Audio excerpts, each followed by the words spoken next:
po silang dinala ni Lord sa atin pong local, andyan na daw. Morning din sa ating mga kapatiran na nanonood live stream, lingkod, na magpapakilala. Ayan. Although hindi ko po sila personally kilala lahat, kaya ang ipapakilala ko na lang yung kilala ko. At yung pong ating speaker for today, siya na lang din po ang magpapakilala ng bawat isa na kanyang kasama. Ayan. So, magdadala po ng salita ng Diyos ngayon. Hindi ko man po kinuha ang kanyang background. Alam po natin na mahaba yan at marami tayong makikitang mga achievements o mga inaral niya. Pero ang mahalaga po, ang pinakaalam ko po sa kanya, mahal niya po ang Diyos. Mahal niya ang Diyos at tunay na naglilingkod siya sa Diyos. Kita po sa kanyang buhay, sa kanyang pamilya, sa kanyang misis at mga anak. Na isang misis lang yun ha, hindi. So nag-iisang misis ang amin ding ninang sa kasal ni Pastor Stanley. Kita po sa kanyang pamilya kung papaano niya po iniibig ang Diyos at hihinawa niya din ang kanyang pagmamahal sa Panginoon sa kanyang buong pamilya. Siya po ay pinagkatiwalaan ng Diyos ng isang hindi lang maliit, ngunit malaking kawan na ngayon ng ministry, which is the Jesus, the Eternal Word and Savior International Ministries. Base po sila sa Pila, Laguna. Base lang doon, pero marami pa hong iba-ibang mga outreaches at branches ang simbahang ito, maging sa Hong Kong. Ayan. So kasamahan din po natin sila na mayroon ding ministry sa Hong Kong, mayroon din pong gawain na itinayo binuksan doon ng Lord at kanyang mga anak din ang nag-handle ng ministry. So marami na pong ginamit ang Lord ginawa ang Lord, sa kanyang buhay at mas magandang siyang magpatotoo nito. Ngunit isa sa masasabi ko, tatay namin talaga si Pastor. Tatay namin siyang tumayo sa Hong Kong. Di niyo maitatanong, siya po ang nag-iisa naming totoong ninong doon nung kami kinasal ni Pastor Stanley, kasi kami ay kinasal muna sa judge. Ayan. At si Pastor Abner talaga ang kasama namin doon sa Chimchachu, di ba Ninong? At saka si ang kanya pong anak na si Joy, kapangalan ko din. Silang dalawa lang ang ninong at ninang namin. Ayan. So yun ang lang yun, simple backstory, but since 2017 na pinakilala ni Stanley sa akin si Pastor ay talagang tumayo na siya bilang ama namin, hindi lamang sa spiritual ngunit maging sa amin bilang mag-asawa, no? Bilang tatay namin hanggang sa apo na siya sa amin, si Sean at si Jace. Ayun, nandun din sa Hong Kong. Siya nauuna pa nga niyang nakita kaysa sa aking biological mother. Ayun. So mas masaya po kami na pinaunlakan niya po ang aming imbitasyon, maging po ang mga kasama niyang lingkod, magigiting na general ng Diyos na dinala po niya dito. By names ko pa lang po sila kilala, pero mas gusto kong siya na po ang magpatayo sa kanila at mag-introduce. So without further ado, gusto ko pa sabihin, isa pa. Gusto ko pa sabihin na pag nagturo po ang aking ninong na ito, talagang lumilinaw ang aking pagkakaunawa sa salita ng Diyos. Yun ang aking pagkakakilala sa Kanya. So, wag po kayong antukin. Kurutin ang sarili, okay? Hindi pwedeng mawalang atensyon. Kaya, palakpakan po natin ang Diyos sa buhay ni Pastor Abner O'Connor. Ninong. Gusto ko na lumubog. Masyado pong pagpapakilala naman ang nangyari, no? Gusto ko na po lumubog sa aking pagkakaupo kanina. Isa pong magandang umaga sa inyong lahat po. Una po sa lahat, nais ko pong ipakilala sa inyo ang aming pong grupo. Kami po ay sa Jews. Kaya po pag kami may mga gatherings po ng mga ministerial, sasabihin po ng MC dito, yung mga Jews, dito yung mga Gentiles. Just kidding po. Kasi pangalan po namin Jesus, Eternal Word and Savior. Kaya Diyos po siya, no?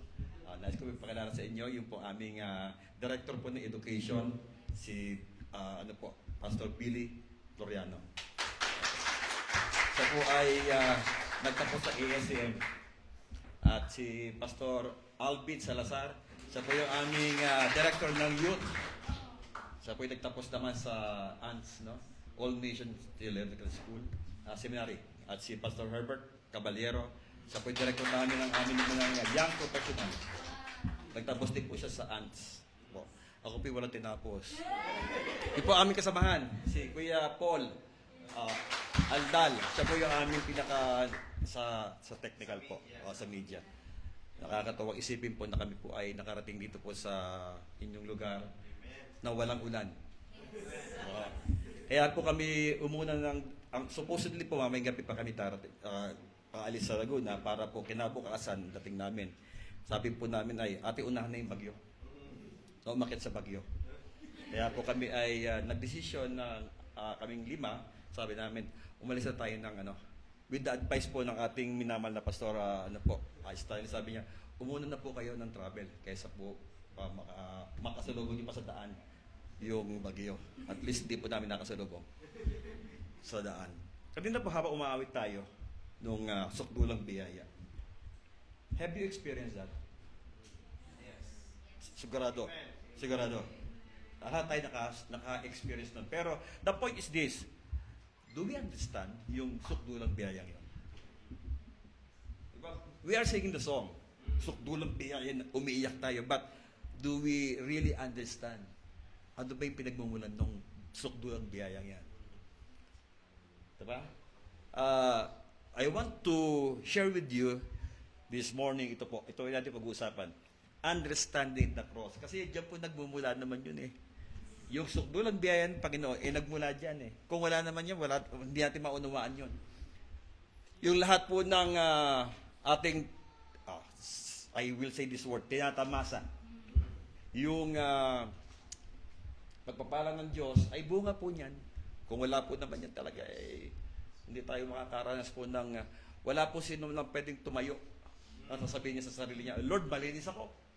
Lahat tayo po ay bunga lamang ng sukdulang biyaya ng Panginoon na ginawa niya doon. Ang pinaka-manifestation ng kanyang sukdulang biyaya, ginawa niya doon. Sa krus ng Kalbaryo. Let us read these verses po sa unang Korinto. Mga talatang 13 hanggang 18. Sabi dito, is Christ divided? Was Paul crucified for you? Were you baptized into the name of Paul? I am thankful that I did not baptize any of you except Crispus and Gaius. So no one can say that you were baptized into my name. Yes, I also baptized the household of Stephanas. Beyond that, I don't remember I baptized anyone else. In verse 17, sabi diyan, for Christ did not send me to baptize, but to preach the gospel, not with words of human wisdom, lest the cross of Christ be emptied of its power. For the message of the cross, I want to concentrate in this verse, for the message of the cross is foolishness to those who are perishing, but to us who are being saved, it is the power of God. Ulitin ko po, no? Sabi diyan, sa mga hindi nakakaunawa po noong biyaya ng Panginoon, ay foolishness po yung cross. Pero sa mga nakatanggap po ng biyaya ng Panginoon, ito po yung power ng Diyos, power sa atin ng Panginoon. Kaya po napakahalagang ating maunawa. Ano ba talaga yung cross na yun? History po, advance. In our time, ang ating understanding ng cross ay kaligtasan. Immediately, ang ating pong understanding sa cross ay kaligtasan. Lahat yan, anumang uri ng reliyon, pag nakita yung cross, ay nag-aatanda sila lumuluhod, kasi alam nila ang cross ay kaligtasan. But before, hindi ganun ang meaning ng cross. Hindi po ganun. Kaya doon natin mahalukayin yung ibig sabihin niyan, doon sa kanyang pinanggalingan, bakit ba ito nangyari? Bakit ba sinasabi, it is the power of God, yung cross na yan. So, let us look upon this na po sa ating introduction. Sabi diyan, what is the cross? An upright wooden stake or post on which Jesus was executed. Kahoy yan. Depende po sa ating pananaw. Sabi nila, ito raw po ay isang vertical, isang horizontal. Sabi ng iba naman, ang pinagpakuan ni Jesus ay isang straight lamang. Sabi ng iba, he was hung on the tree. Depende po So, nagbumula. Ito ba'y galing sa ganung pananaw? Walang problema. Ang mahalaga, may pinako. Hindi tinamtaks. No. Hindi tinamtaks, no? Before the manner of Jesus' death caused the cross to symbolize the very heart of the Christian faith.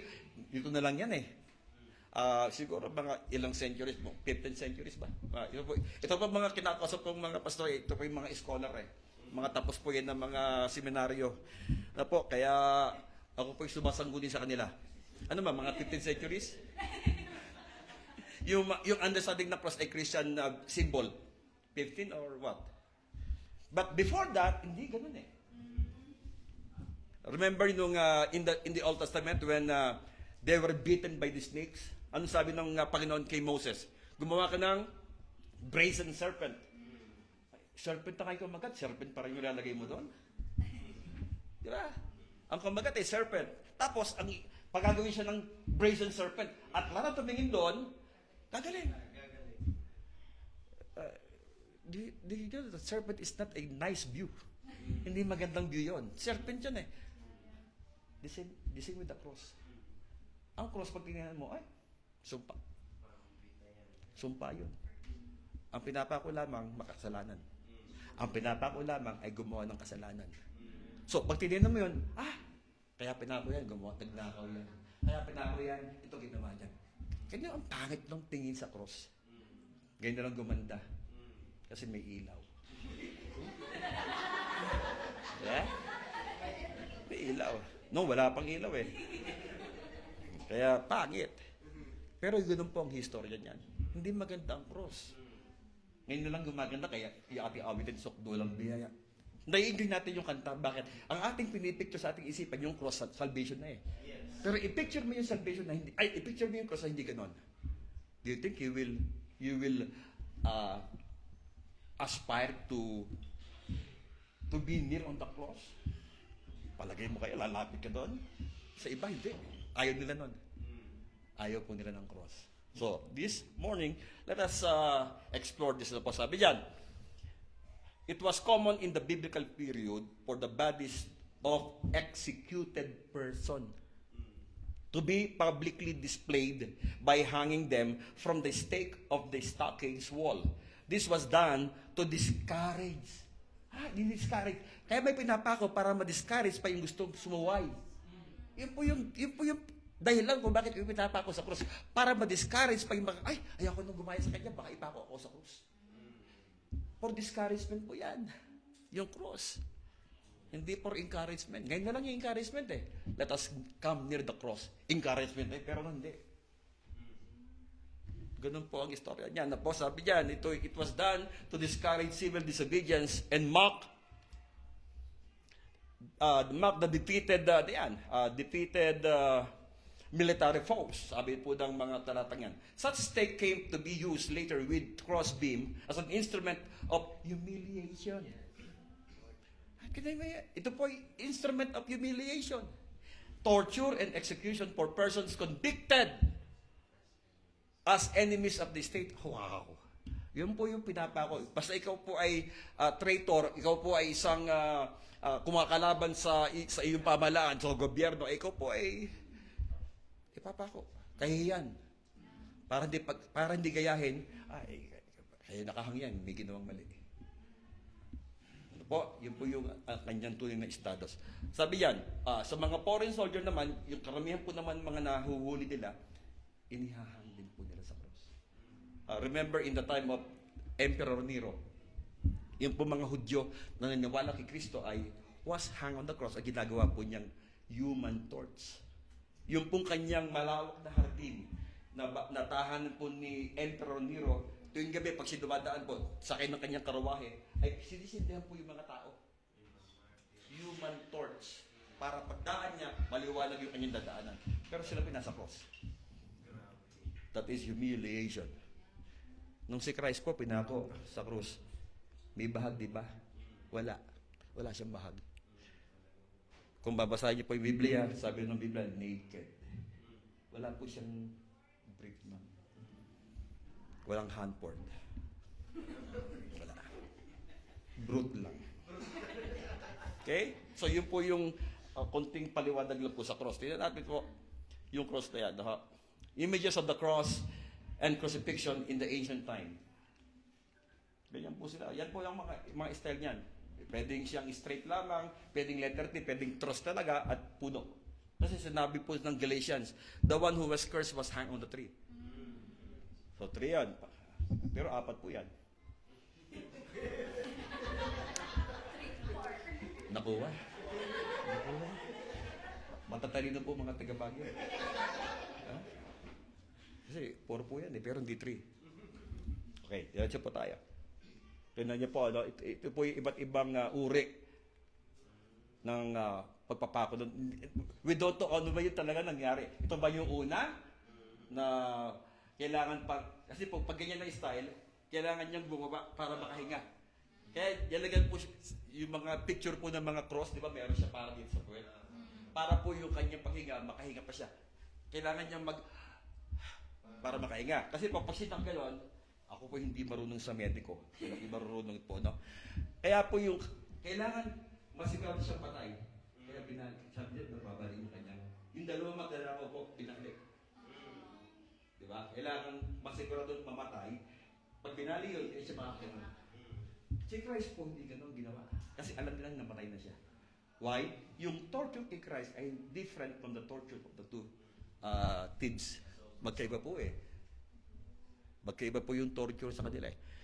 Sila po, hindi dumaan, yung dalawa po, hindi dumaan sa Praetorium Guard eh. Samantala si Cristo dumaan doon. At before he was tortured, did he eat? No, hindi siya kumain eh. Di ba yung Last Supper? Hindi siya kumain doon. At ito po matindi. Meron po bang trial sa gabi? Sa gabi po siya tinride eh. Inilipat kay Caiaphas, inilipat dun kay Pilate, basi binalik dun sa ganon. Walang trial sa gabi. Everything is illegal.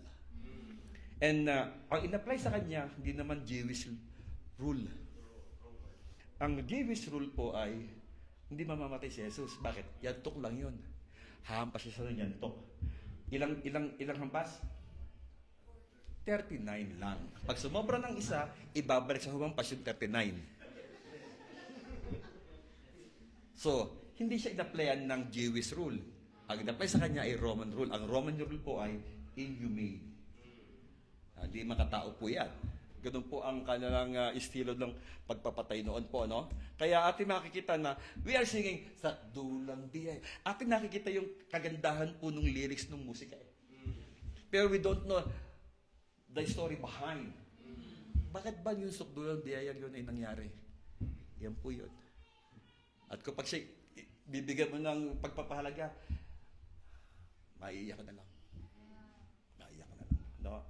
Grabe yung ginawa niya. Yun ang sukdulang biyaya. Hindi siya ang may kasalanan, pero siya namatay. At yung pagpatay sa kanya, hindi normal. Sobra. Inhumane. Po, yung kanyang laban sa likod, tumatalsik na eh. Some scholar says, kita na yung kanyang mga ribs eh. Yun po yun. Yun ang sukdulang biyaya. Yung kanyang ulo, ilang inches? Sabi po ng binasa namin, yung pong thorn na yun ay poisonous pagtuyo. 3 inches. Ay nga lang pong 1 inch, masakit na eh. Ay ito po, 3. At ang ginawa sa kanya, hindi naman siya, inanon lang eh. Anong korte nung kanyang crown? Yung ating kasing Andres ating bilog lang ano? Hindi po ganoon. Ang kanyang crown ay korte po nung helmet ng mga Roman soldier. Sabihin buo. Hindi po siya ganoon lang. Yun kasi atin nakita sa picture eh. Pero yung katotohanan, hinulma po yun ng mga Roman soldiers sa kanilang helmet. Tapos po doon siya nilagay, can I use as a model? Nilagay po yung helmet na tinig at hinampas po para mag-fit sa kanya. Sukdulang biyaya. Yun ang sukdulang biyaya. Nilagay. Tapos di siya nagsalita. Salamat model. Model po ng RP yan. Rubina Patis. RP yan. Sabi yan, the significance of the cross in ancient time, at saka po yung ating panahon. Po, ating unawain po yan. Mabibigyan natin ng pagpapaliwanag upang ating pong matanto at pag nilay-nilay. Tagalog po yun ha. Kapag nilay-nilay po, yun pala ang ibig sabihin ng sukdulang biyaya. Kaya pag aawit ka ng sukdulang biyaya, you cannot help it but to cry. Kasi yun ang manifestation and demonstration ng sukdulang biyaya ni Jesus. Hindi lang umaten, hindi lang magtaas ang kamay, kundi namatay para sa atin. Yun ang sukdulang biyaya. Ano po? Tingnan natin. Ano ba ang cross? A place of humiliation. Ito ay lugar ng kahihiyan. Bakit kahihiyan? So term po ng Tagalog, hubo siya. Wala sa plot. Di ba nakakahiya yun? Hubo. Hindi lang hubo, puro dugo. Tapos inihang pa. Anong taas doon? Mataas. Elevated siya, pastor. Kahit yung mga tao nasa baba, kasi bundok, ano yun eh, galgat eh. Kita nila, nakakahiya yun. Naka-display siya doon. Ilang oras? Mula alas 9 hanggang alas 3 ng hapon. Nakatiwangwang yung kanyang katawan. Tumutuloy yung dugo. Kahihiyan yun. A place of humiliation. Humiliation means to reduce someone to a lower position in one's own eyes or others' eyes. Can you imagine kahihiyan nang liliit ka sa ginawa sa iyo? Di ba pag napapahiya ka, iba po gumugulong sa hiya. Sa sobrang hiya, gumugulong na siya. Sa kahihiyan. Yun po ang ibig sabihin ng humiliation. Then, put that in Christ. Kahihiyan. Napakababa ng tingin sa kanya noon. Pero people are claiming na siya yung Messiah. Pero yung Messiah nakapako, kahihiyan. Kahihiya. Para bang ikahihiya mo eh. Nakakahiya naman yan. Ibinako na. Wala pang sapot sa katawan. Pero nung bago siya ipako, sumisigaw sila. Hosanna! Hosanna! Tapos nung bandang hap, same people who are shouting Hosanna. It's the same people who are shouting, crucify him! The same people. So, that is sukdulang biyaya. Ano pa sabi niya? Jesus suffered humiliation on the cross, for he was stripped of his cloth and nailed him naked according to Matthew 27:35. Sa ganun din sa Marcos, sa Lucas, sa John. Yung pong gospel, meron silang record yan. Their customs is that a man is wearing two clothes, the inner garment and the dalawa po kasi suot nila lagi. Inner, tsaka outer. Hindi pa uso doon ang... Kaya pag sinabi po ng Biblia, sa Old Testament, pag sinabing covering the feet, ano yun? Covering the feet. May medyas.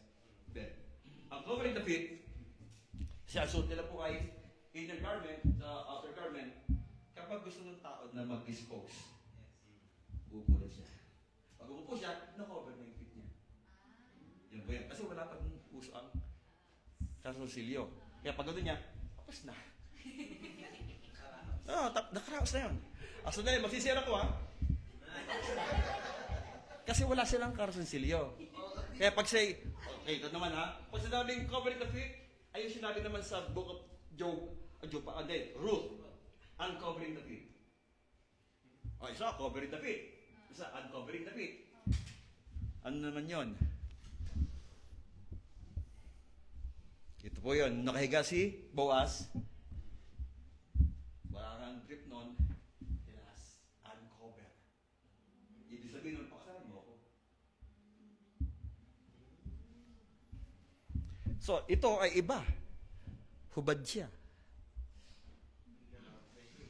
Tinanggal yung kanyang outer garment, tinanggal yung kanyang inner garment. So, humiliation. Yun po yung sukdulang biyaya. Dapat ikaw ang nakakahiya. Hindi siya. Pero siya napahiya para sa atin. Siya ang napahiya. Ikaw hindi ka na magiging hubad. Siya na lang. Di ba sabi sa kanta, let the weak say let the poor say I am rich. And let the weak say I am strong. And let the poor say I am rich. Yun po yan. Siya yung naging mahirap para tayo umaman.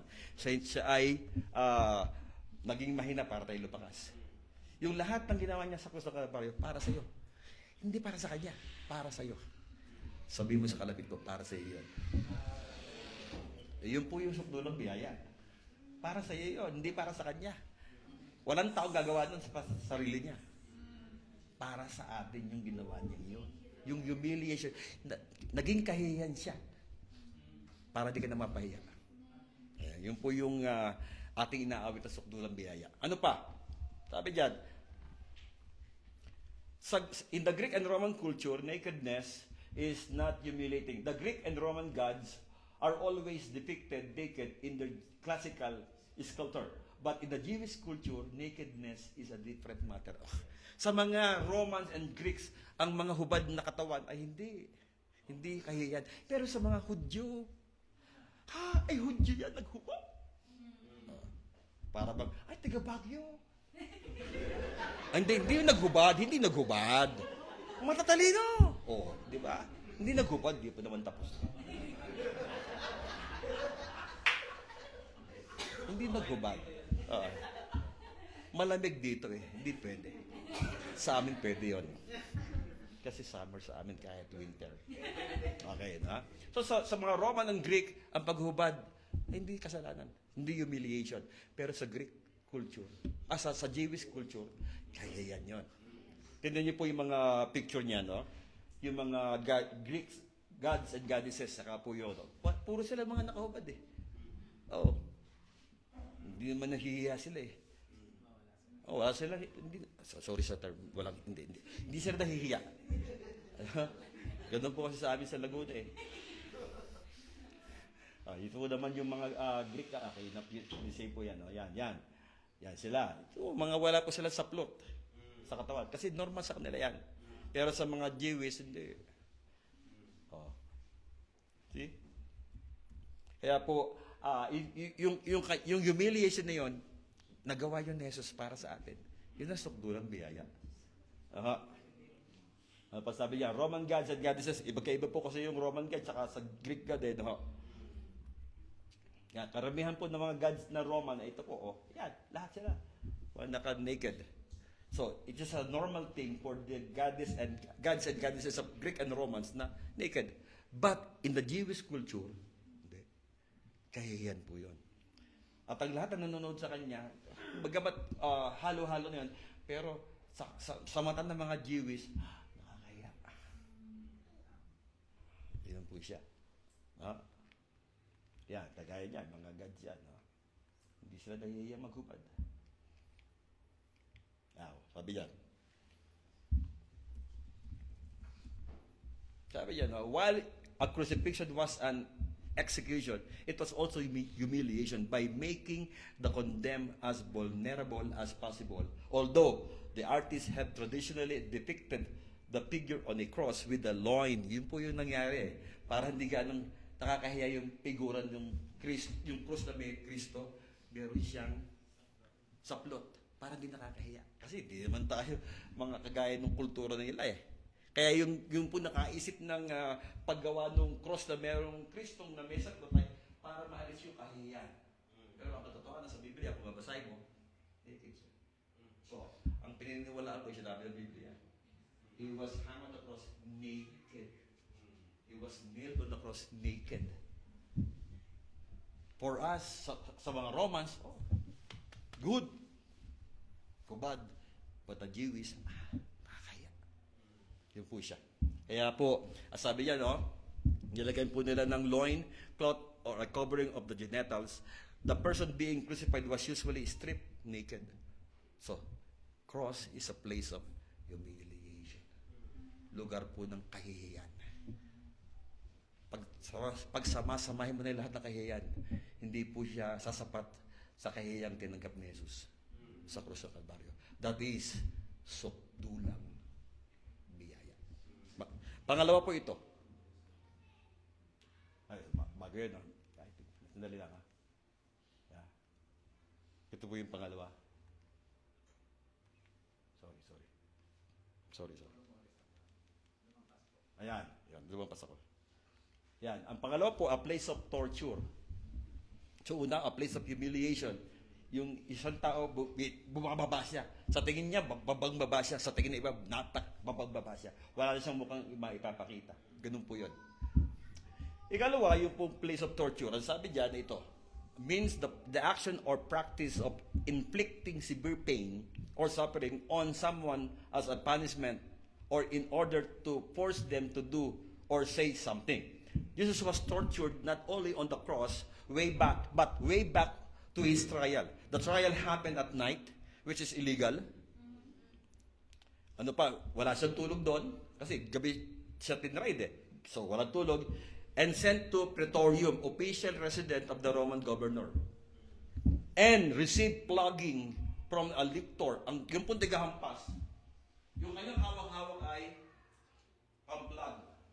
Flogging. Yung pong humahampas sa tao ay lictor. Kailangan siyang lumayo, persa siya, tatakbo, hapas yung likod ni Jesus. Yung persa niya, ang siyang, di ba yung latigo? Actually, hindi siya latigong haba eh. Siya ay flagellum, yung pang-plug. Ang kanyang, may picture po tayo niyan. Mamaya, papayat ko sa inyo. Ano sabi pa yan? One who carry out the capital punishment and executing sentences on offender. Yun po yung lictor. The capital punishment was applied to Jesus, but not Jewish way. Okay. Ang Jewish, wala silang capital punishment. Ang capital punishment na 39 slashes. Hindi pa mamatay po yung tao. Kasi hampasin na siya ng yantok. Wala silang ganung capital punishment. Ang meron lamang ay Romans. So yun, pinagkatiwala ng Jewish yung paghatol kay Jesus sa mga Romans. Pero sabi ng mga Jewish, nagkasala yan sa Jewish, hindi sa Rome. Kaya sabi nga nun ni Pontius Pilate, wala akong bakit nakasalanan niya. Ay, pag di mo ginawa yan, Pontius, galit na kami sa'yo. Sabi ng mga Pariseo. So, ang nagawa lamang ni Pilate, ayun, gusto nyo, ibinigay yung paghahatol sa mga tao. Ay, crucify him! Pero sino po sino po yung naggawa ng paghatol? Sino yung nagsagawa ng paghampas? Romans. Hindi naman Jewish eh. So, hindi po siya 39 slashes. More than. Dito po ang tawag namin, 1 to sawa. At ito po ginamit niya, hindi naman yung, sabi ko, sa Jewish yan to eh. Ang ginamit sa kanya, ito po, ang ginamit sa kanya. Yan, nakaganyan po siya. Nakita niyo po itong, gumagano ba itong isa po? Sa bibig. Ito po, yan. Ang tawag nito ay plagi o flagellum. Ang itsura po niyang flagellum niyan ay meron siyang kahoy at meron 3 strip of leather. At sa bawat dulo ng leather may mga ano yan, hindi lang hook eh. Broken glass, yung pong mga metal, yung pong mga bato maliliit. Nakalagay doon, 3 pong strip yan, 3. Pag kumapit yan, 3 agad natatama. Di ba yung latigo, pag umikot siya, kung saan siya dumaan, dadaanan niya lahat. Ikot, hanggang sa mga bunot sa iyo. Ganun po, di ba? Subukan mo kumuha ng tali, ganun mo, umiikot. Tapos kung saan siya naka-linya, hindi siya dadaan pabalik. Para makuha mo siya. So, yung strip na ito, sa kanya naman. So, paghatak po ng lito, sumasama yung naman nga. Ay, 3 po yung strip na yun. So, isang lampas, 3 agad. Ay, what to sawa? Yun ang sukulan niya. Tingnan niyo po yung kanyang yung likod niya. Oh. Sabi po ng Biblia, sabi ng Psalms, I read in Psalms yung mag-araro, inararo likod ko, at pinahaba niya yung araro. Alam niyo po yung araro? Ginagawa po ba sa Baguio? Kasi sabi po sa Laguna, meron kami yung pong malaking salon, ilagay sa likod ng kalabaw, para kasi mabigat po yun, meron kami pang araro. Gagawin po nung mag-aararo, tupos po sa lupa. Yung lahat ng lupa sa ilalim, ibabaw yun. So, imagine niyo po yung likod ni Jesus. Inararo yung likod niya. Yung lahat ng laman niya nakadikit sa kanyang ribs, umibabaw.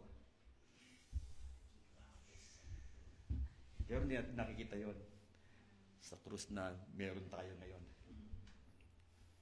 Ang ating na nakikita, nakabahag. Pero kung titignan mo yung totoong nangyari sa Biblia, ukit-ukit yung kanyang likod. Ukit na po yun. At ang sabi ng ibang scholars, yung mga medical scholars ay, ang kanyang lagnat, siguro 42 na yun, degrees. Kasi ano siya hindi siya kumain ng gabi. Sabay uminom sa kanyang last supper, hindi siya uminom. Sabi niya, I will not drink of this wine, of this blood of the covenant from now on, until I drink it anew with you in my Father's kingdom. So, hindi siya uminom. Hindi siya kumain. Itulog, wala. He was tried at the whole night. At pagdating ng umaga, he was brought in the praetorium at simulan na siyang hinampas ng likto. Then after nun, binigbuhan sa kanya ng mabigat na kahoy. Hanggang doon sa cross. Is it inhumane po yun? Then we are singing, Sukdulo. Tuwan-tuwa tayo sa kanta eh. Tuwan-tuwa tayo sa kanta. Bisa umiyak tayo eh. Lord, Sukdulo, biyaya. But the story behind, we don't know. Di po ba? Ay, yung ating nakita lang ito yung mahal na araw, ano yun eh. Palabas lang yun eh. Pero kung totohanan, yun po siya. Tignan niyo po yung picture. Ito po yung mga ginamit sa kanya. Oh. Yan po yan. Oh, imagine niyo po, ganyan, no? 3 strip ng leather. Sa bawat dulo ng may 3 pang mga spikes, oh. 3. Sa 3 strip ng leather, yung bawat isa may 3. Ay, siyam na po yan. Siyam na. Paghampas mo isang palo, siya ang sugat. Ay, gumuguhit pa siya. Ay, isang palo ka lang yun. Ay, hindi naman 39 eh.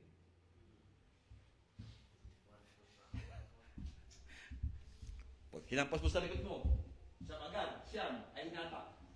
Sumasama. Kumakapit yung spike sa iyong likod, sa iyong laman. Pati yung mga veins mong maliliit na puputol, kaya dumudugo.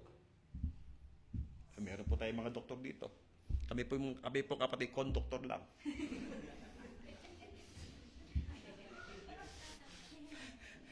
Diba? Tignan niyo po.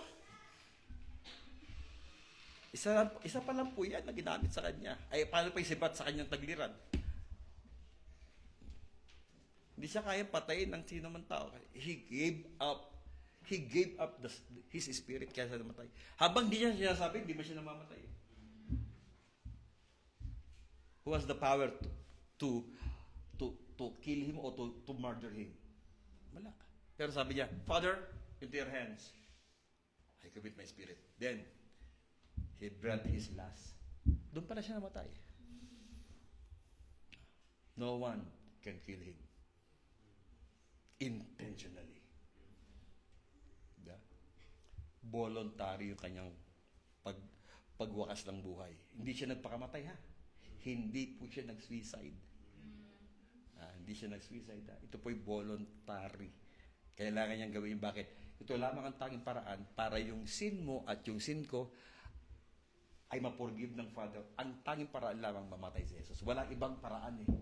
The only remedy for the Father to reconcile. Sino nakapag-reconcile? Tayo o ang Diyos? Tayo. Diyos ang nakapag-reconcile sa atin. Sabi ng Lord, anak, pati na tayo.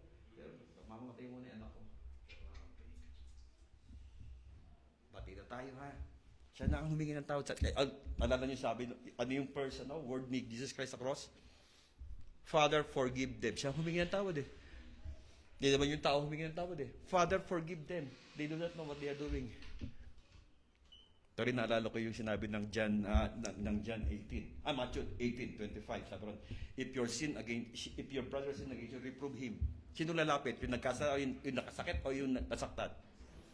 Yung nasaktan lalapit. Sino nasaktan? Si Jesus Christ.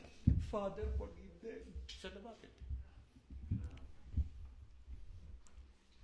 That is sukdulong biyaya. Ito pa oh. Ito pa mga ginamit sa kanya. Yan. Yan ganyan po yan. Hindi naman siya yung bilog lang eh. Korte siyang sombrero. Ano pa? Sa Golgotha. Ito po yung kanyang 6 inches. Ay, noon ang pako lang, hindi pa makinis eh. Hindi pa siya makinis. At saka hindi siya bilog. Pag bilog kasi siya, pabilis lumusot eh.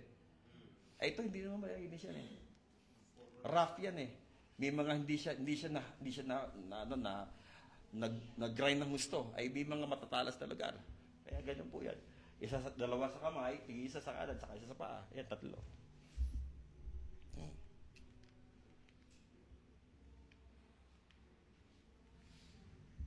Oh, hindi siya pinako dito.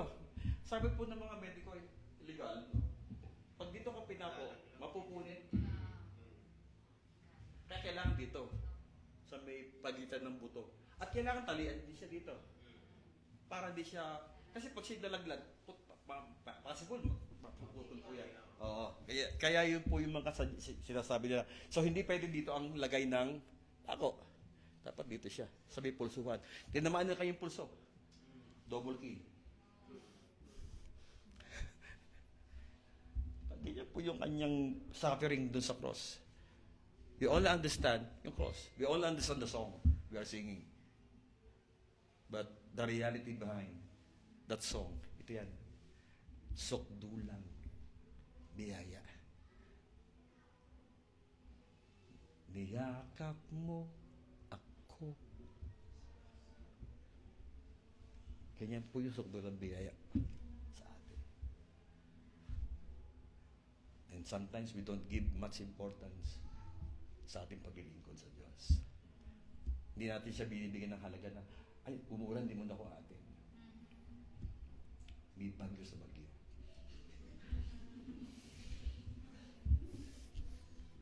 Pangatlo, ano yung cross? A place of execution. He was executed.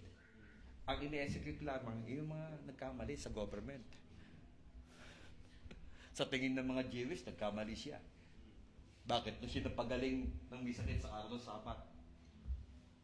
Pinagaling niya yung tao sa araw ng Sabat. Pinagaling niya. Ang sabi ni Jesus, di ba ang Son of Man is the Lord of the Sabbath?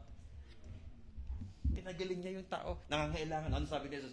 Di mo pa kukunin yung tupa na nahulog doon sa may balon nung araw ng Sabat, di mo siya kukunin.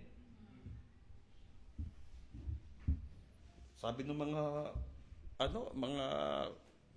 Pharisee, nagkasala ka sa Jewish law. Bakit ka nagpagaling nung araw ng Sabat? Ay, sino ba ang Lord of the Sabbath? Diba? Sabi yan, no? Ito po ibig sabihin ng execution.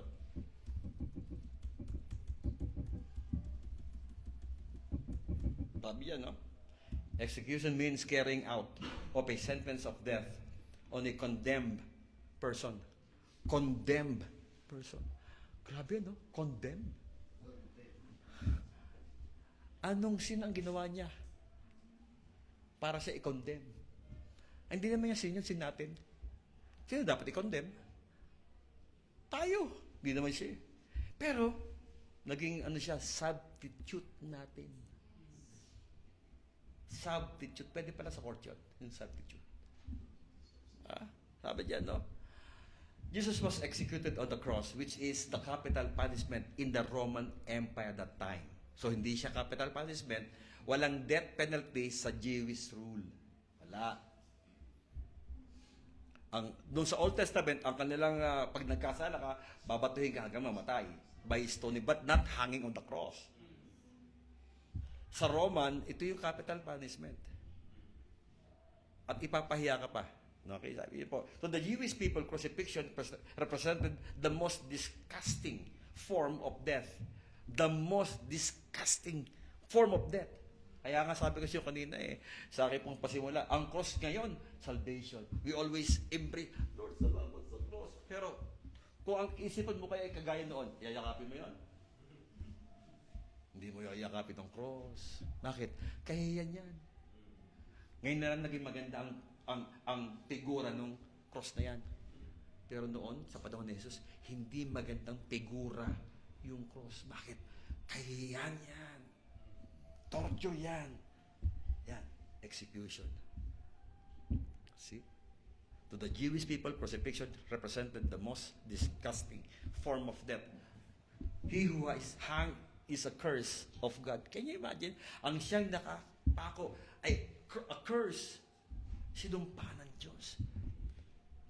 Sa thinking nila, sinumpa ng Diyos yun. Pero sa mga tao, gano'n ang thinking nila. Sa tao, kundi si Jesus yun, talagang a curse yun.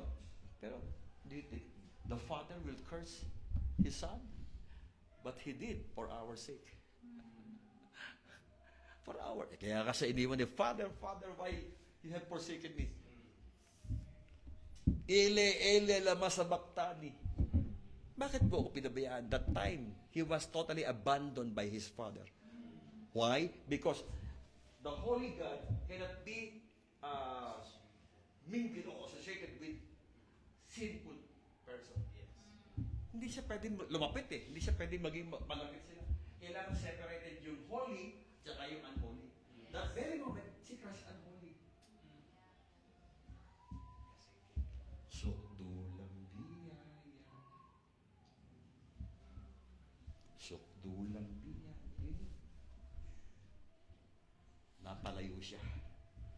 Diniis niya na mapalayo ang Ama sa kanya. Forever sila magkasama. Eternity, magkasama sila. Tapos sasabihin niya, Father. Hindi pa rin ginamit niya ang word of Father. My God, my God. Diyos ko, Diyos ko. Bakit po ako pinabayaan? Hindi niya tinawag na Father. Samantala sa ilang mga salita niya, Father, forgive them.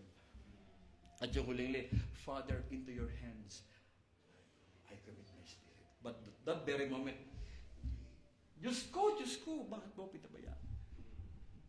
He was totally abandoned by His beloved Father for our sake. Natiis niya yun dahil sukdulang biyaya. Okay? Yeah. Napaka-ano talaga. The cross, sabi niya, no? The cross has been a major stumbling block in the way of the Jews, preventing the majority of them from accepting Jesus as the Messiah. The Apostle Paul summed up the importance of the crucifixion best. We preach Christ crucified. To the Jews, a stumbling block, and to the Greeks, foolishness. But to those who are called,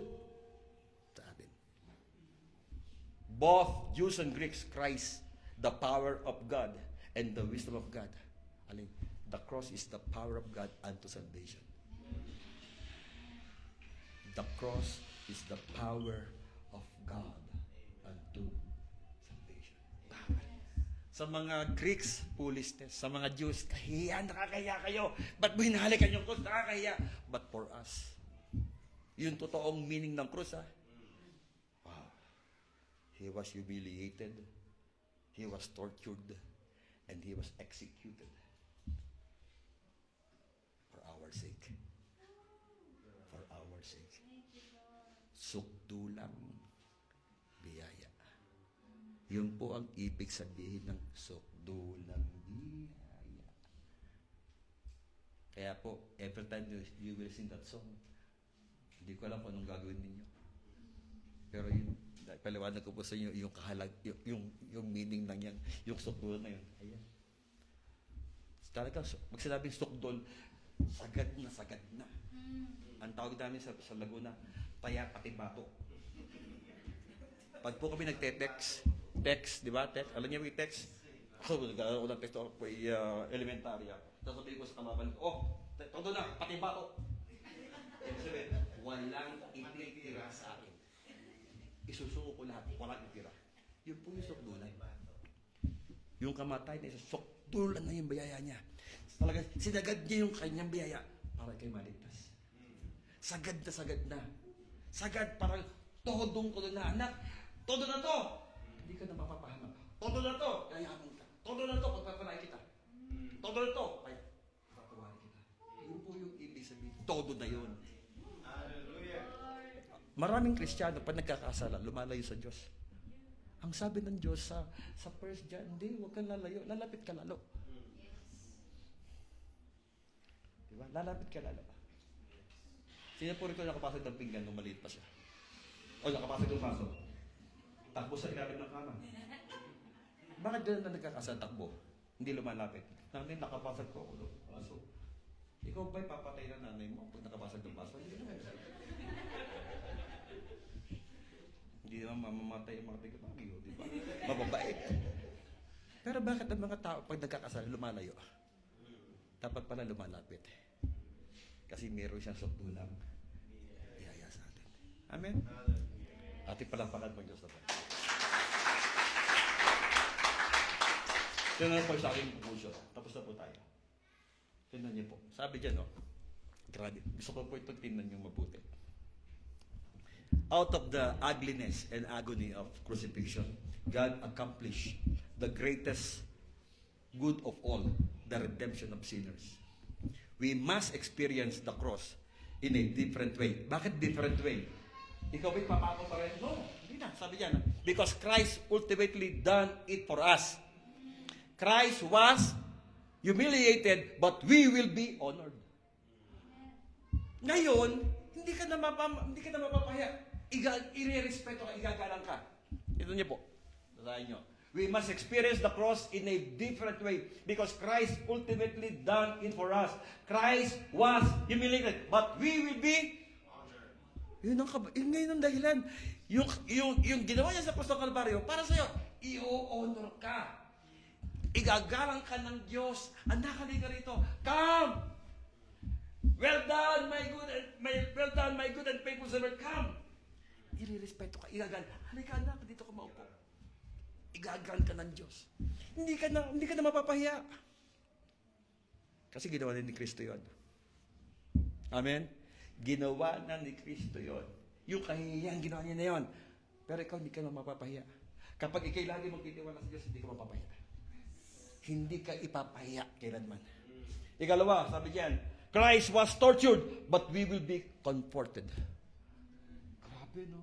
Siya tinortured, lahat ng uri ng sakit naramdaman niya. Sabi po ng ibang scholars, lahat ng sakit na inaramdaman niya. Lahat. Name it. Meron siya nun. Na-experience niya yun habang siya nasa cross. Name it. Meron siyang cancer. Name it. May tumor. Name it. Meron siya. But we will experience to be comforted. Hindi ka na ito-torture, kundi iko-comfort ka. Yung ginawa niyang paghihirap sa Krus ng Kalbaryo, ang kabayaran, pagpapalain ka. Hindi ka na ito-torture, kundi iko-comfort. Ikatlo, Christ was executed, but we will be glorified. Can you imagine? Lahat ng ginawa niya, kabaliktaran sa atin. Kaya nga, different way eh.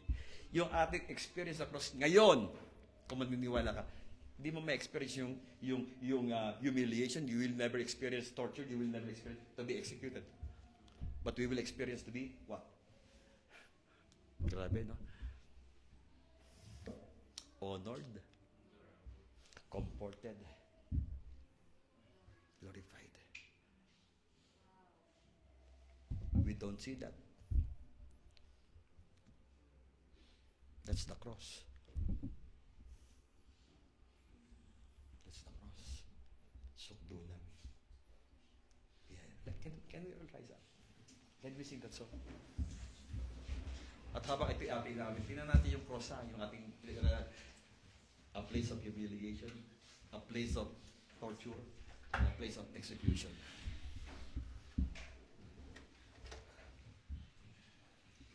Hallelujah. As we sing this song, I want you to feel in your heart. I want you to think the real meaning of the cross.